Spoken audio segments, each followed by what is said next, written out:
Seorang penumpang kereta api jarak jauh ini mengunggah video saat dirinya protes ke kondektur karena merasa terganggu oleh dengkuran keras penumpang lain yang ada dalam satu gerbong pada 4 Desember 2023 silam.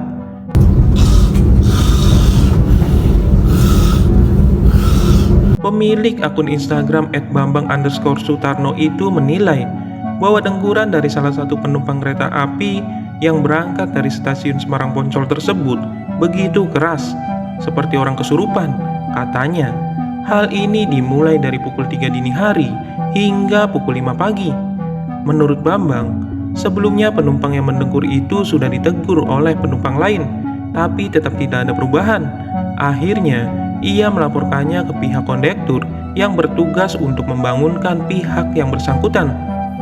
Video ini pun viral dan ramai dikomentari oleh warganet yang pro kontra atas sikap dari pengunggah. Warganet yang pro menilai bahwa di transportasi umum itu harus mengutamakan kenyamanan bersama.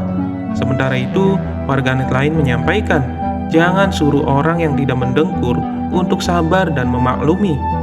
Hal serupa juga dirasakan warganet lain yang punya pengalaman berurusan sama orang yang mendengkur di kereta, yang membuat anaknya tidak bisa beristirahat selama perjalanan.